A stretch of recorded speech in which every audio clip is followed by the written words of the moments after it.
Bismillahirrahmanirrahim. Alif lam mim.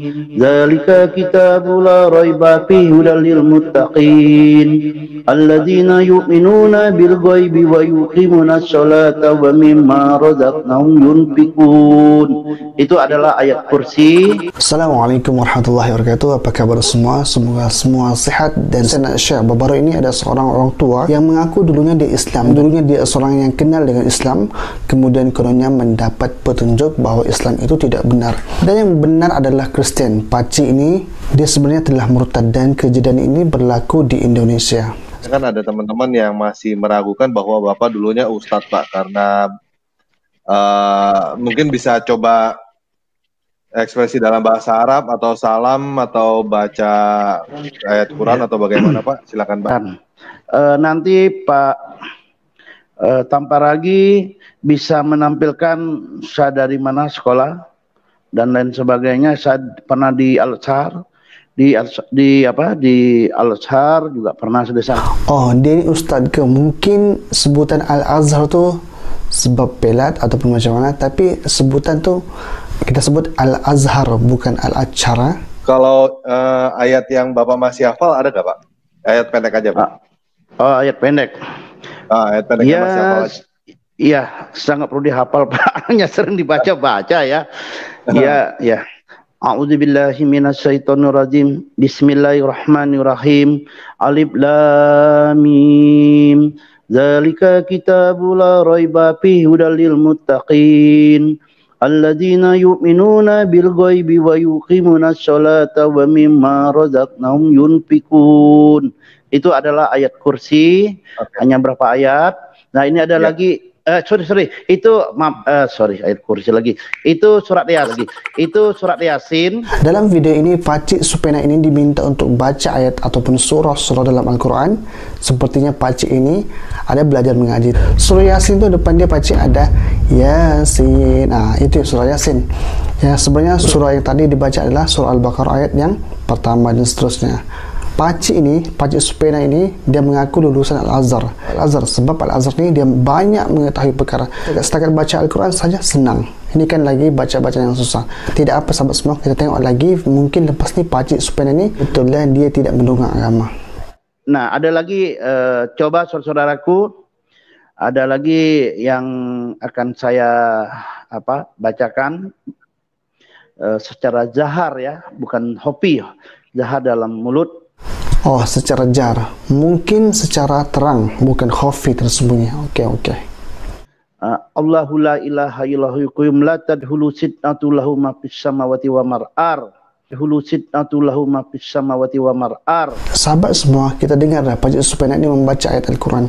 Yang sebelum ini dia mengaku ustaz dan pernah belajar di Al-Azhar. Budak-budak mengaji pun tidak macam ni, sebab dia tahu ayat kursi itu macam mana. Ayat yang dia baca itu lain tadkulu dengan ta'khuzu, lain sahabat semua. Dan ayat sinatu wala naum pun dibaca dengan sitatu, itu kan juga jauh beza dia.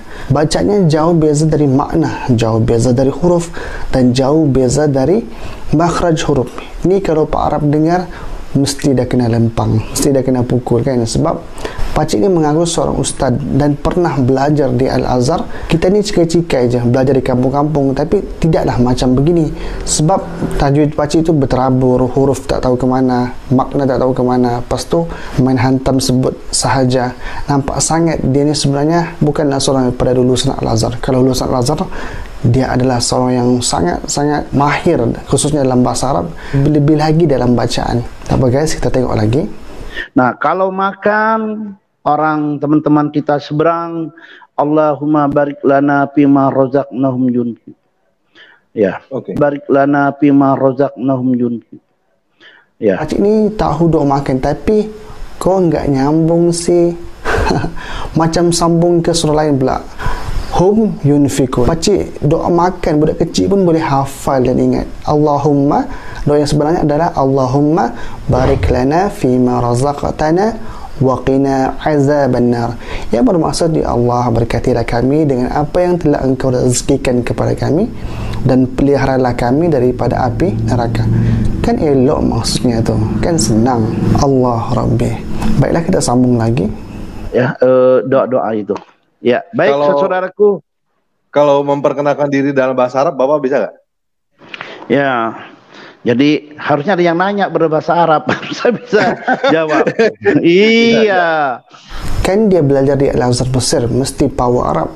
Bila ditanya perkenalkan diri dalam bahasa Arab, dia gelisah. Biasanya kalau di sekolah rendah pun, di sekolah menengah, budak-budak semua boleh perkenalkan diri dengan dalam bahasa Arab. Sebab ia adalah satu perkara yang mudah dan senang.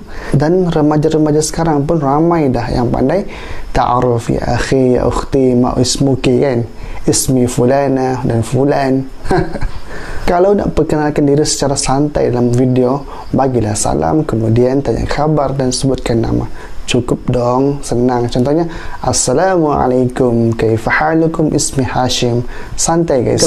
Kalau dah belajar bahasa Arab di Al-Azhar, lagilah senang. Mesti ayat-ayat yang power-power. Tapi kita ni yang belajar di kampungnya, kita guna ayat-ayat biasa saja. Assalamualaikum ayuhal musyahidun al-kiram, u'arifu nafsi, ismi Hashim, ana min Malaysia, wa anta min aina. Kan macam tu kan, senang. Dan kita sambung lagi. Pak Ragi nanya pakai bahasa Indonesia, sudah jawab. Ya, gini aja lah, pertanyaan dalam alam kubur aja lah ya. Man ismuka, siapakah nama?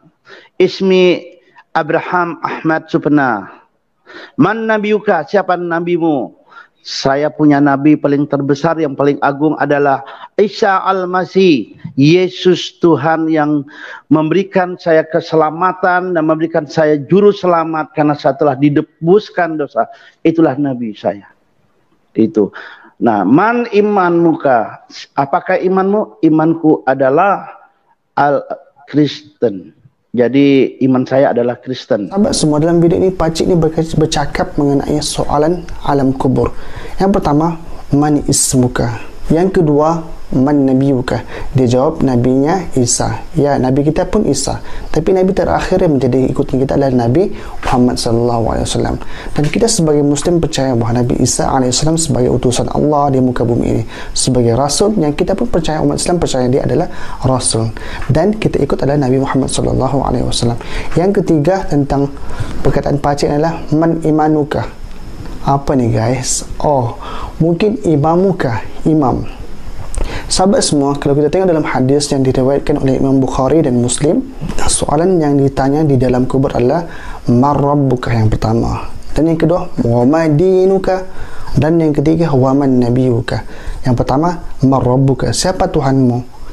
Allahu Rabbi, Tuhan kita adalah Allah. Wa ma dinuka, dan apakah agamamu? Agama kita adalah Islam. Wa man nabiyuka, dan siapakah nabimu? Nabi kita Nabi Muhammad SAW. Ini yang betul soalan yang akan ditanya di dalam kubur. Sebab ini berdasarkan daripada hadis Nabi SAW.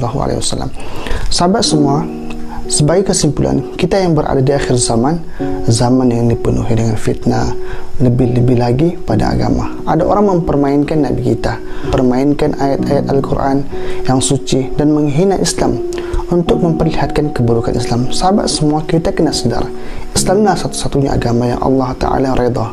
Sebagaimana firman Allah Subhanahu Wa Ta'ala, sesungguhnya agama yang diredai di sisi Allah adalah Islam. Ia disebutkan dalam surah Al-Imran ayat ke-19. Sahabat semua, Islam adalah agama yang benar, agama yang diredai oleh Allah Subhanahu Wa Ta'ala. Sebab agama Islam adalah agama yang sempurna, agama yang memenuhi fitrah manusia, agama yang menjaga manusia dari merosakkan diri sendiri dan menganiaya orang lain, menzalimi orang lain. Islam jaga, ini tidak boleh, ini boleh. Islam jaga semua. Sebab itulah agama Islam adalah agama yang sempurna, berbeza dengan agama-agama yang lain. Islamlah sebaik-baik pegangan dalam hidup kita, kerana ia bersesuaian dengan manusia. Yang menciptakan kita di muka bumi ini adalah Allah. Allah tahu apa yang baik untuk kita, Allah tahu apa yang buruk untuk kita. Jadi bila Allah tahu segala-galanya mengenai diri kita, Allah lah yang akan beri mana yang terbaik, yang perlu kita lakukan dan tidak perlu kita lakukan. Itu disebutkan dalam Al-Quran yang menjadi pegangan hidup kita. Peganglah Islam sehingga nafas yang terakhir dalam hidup kita. Semoga Allah redha kepada kita semua, semoga bermanfaat, dan semoga Allah selalu sayang, beri kebaikan kepada kita di dunia dan di akhirat. Assalamualaikum warahmatullahi wabarakatuh.